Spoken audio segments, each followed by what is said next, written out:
বন্ধুসকল আপোনালোকক স্বাগতম জনাইছোঁ মোৰ ইউটিউব চেনেললৈ আৰু আজি আপোনালোকক এটি বিশেষ প্ৰেছ বিজ্ঞপ্তিৰ বিষয়ে আপোনালোকক অৱগত কৰিবলৈ ওলাইছোঁ। অৱশেষত হাৰ মানিলে অসম চৰকাৰেও।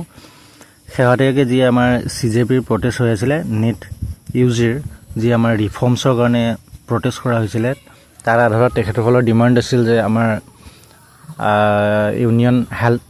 ইউনিয়ন এডুকেশ্যন মিনিষ্টাৰ তেখেতৰ ৰেজিগনেশ্যন লেটাৰখিনি তেখেতসকলে বিচাৰিছিলে আৰু অৱশেষত আমাৰ ভাৰতৰ শিক্ষামন্ত্ৰী ধৰ্মেন্দ্ৰ প্ৰধানদেৱে ৰেজিগনেশ্যন লেটাৰ দাখিল কৰিছে। অৰ্থাৎ তেখেতে শিক্ষা মন্ত্ৰণালয়ৰ পৰা অব্যাহতি লৈছে। অৱশেষত অসম চৰকাৰেও সেই যি আমাৰ নেট ইউজি এক্সামিনেশ্যনৰ ৰিফৰ্মছৰ কাৰণে যি প্ৰটেষ্ট হৈ আছিল, তাৰ আধাৰত যিসকল প্ৰতিবাদকাৰী আছিলে ষ্টুডেণ্ট, তেখেতসকলৰ বিৰুদ্ধে গোচৰ ৰুজু কৰা হৈছিল। সেই গোচৰ ৰুজু কৰাৰ যি প্ৰক্ৰিয়া আছিলে, প্ৰক্ৰিয়াটোত আমাৰ প্ৰতিবাদকাৰীৰ দলৰ বিৰুদ্ধে যি একশ্যন লোৱা হৈছিলে, যি গোচৰ ৰুজু কৰা হৈছিলে, সেই গোচৰ ৰুজুৰ সেই প্ৰক্ৰিয়াখিনিক অসম চৰকাৰে কেনেদৰে চাইছে তাৰ ওপৰতে প্ৰেছ ৰিলিজ এটা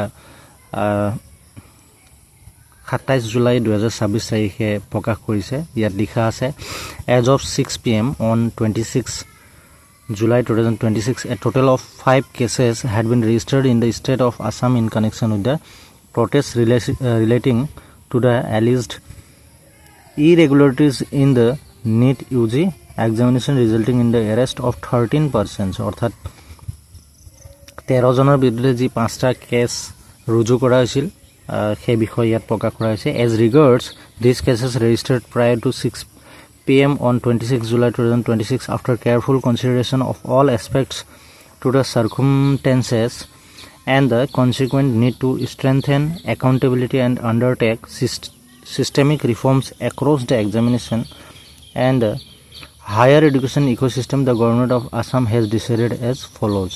তাৰ পৰিপ্ৰেক্ষিতত অসম চৰকাৰে কি কি সিদ্ধান্ত গ্ৰহণ কৰিছে সেইখিনি ইয়াত উল্লেখ কৰা হৈছে। ইয়াত আমাৰ কি কি সিদ্ধান্ত উল্লেখ কৰা হৈছে সেই বিষয়ে জানো আহক। ইয়াত 1 নম্বৰত কোৱা হৈছে, no adverse legal action will be initiated by any of the police authorities within the state against those persons who have been involved in this protest. অৰ্থাৎ এই নিট ইউজিৰ যি ৰিফৰ্মছৰ কাৰণে প্ৰটেষ্ট কৰা হৈছিল, সেই প্ৰটেষ্টত যদি কোনোবা ব্যক্তিক আটক কৰা হৈছে বা কোনোবা ব্যক্তিৰ বিৰুদ্ধে যদি গোচৰ ৰুজু কৰা হৈছে, সেই গোচৰৰ পৰিপ্ৰেক্ষিতত লিগেল একশ্যন ল'বলৈ অসম চৰকাৰে বা পুলিচে সেই সিদ্ধান্তটো উপনীত হৈছে যে তেওঁৰ বিৰুদ্ধে একো লিগেল একশ্যন ল'ব নোৱাৰে। ইয়াৰ পিছতে 2 নম্বৰত আছে, the process for withdrawing the registered cases irrespective of the stage of the process within the state of Assam will be initiated as per law promptly. অৰ্থাৎ সেই গোচৰখিনি নিষ্পত্তি কৰাৰ ক্ষেত্ৰত বা উঠাই লোৱাৰ ক্ষেত্ৰত অসম চৰকাৰে সিদ্ধান্ত গ্ৰহণ কৰিছে। কৈছে, with regard to arrest detentions already made against the cases registered as stated above, the process for reviewing the arrest and releasing the arrest persons will be initiated expeditiously. অৰ্থাৎ যিসকল ব্যক্তিক অসম পুলিচৰ দ্বাৰা আটক কৰা হৈছিল, সেইসকলক অতি সোনকালে তাৰ সেই গোচৰৰ ৰিভিউ কৰি পেলাই তেখেতসকলক অনতিপলমে ৰিহা কৰিবলৈ নিৰ্দেশ বা সিদ্ধান্ত গ্ৰহণ কৰিছে।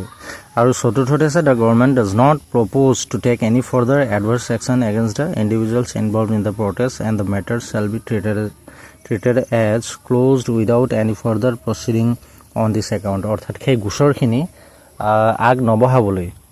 আগ নবঢ়াকৈ কেনেকৈ সেই গোচৰসমূহ নিষ্পত্তি কৰিব পাৰি বা যিসকল ব্যক্তিগতভাৱে যিসকল ষ্টুডেণ্টছক বা সেই প্ৰটেষ্টৰ যিসকল প্ৰতিবাদকাৰী আছিল, তেখেতসকলৰ বিৰুদ্ধে একো একশ্যন নোলোৱাকৈ সেই কেছসমূহ ডিছপ'জ কৰিবলৈ চৰকাৰে সিদ্ধান্ত গ্ৰহণ কৰিছে। ইয়াত লিখা আছে, digital sign by Ajay Tiwari, additional chief secretary to the government of Assam, home and political department. অৰ্থাৎ আমাৰ যি CJPৰ প্ৰটেষ্ট হৈ আছিল, CJPৰ প্ৰটেষ্টৰ যি আমাৰ ডিমাণ্ডসমূহ আছিলে, প্ৰথম হ'ল শিক্ষামন্ত্ৰী পদত্যাগ, তাৰপিছতে 2 নম্বৰত আছিল সেই প্ৰটেষ্ট যেতিয়া কৰা হৈছিল তাত যদি কোনোবা লোকক আটক কৰা হৈছিল বা গোচৰ ৰুজু কৰা হৈছিল সেইখিনি অনতিপলমে বা অতি শীঘ্ৰে উঠাই লোৱাৰ যি আমাৰ ডিমাণ্ড কৰা হৈছিল সেই তাৰ পৰিপ্ৰেক্ষিতত অসম চৰকাৰে বা অসম গৃহ বিভাগে সেই গোচৰসমূহ উঠাই লোৱাৰ সিদ্ধান্ত গ্ৰহণ কৰিছে। গতিকে বন্ধুসকল আজিলৈ ইমানেই আছিল। ধন্যবাদ।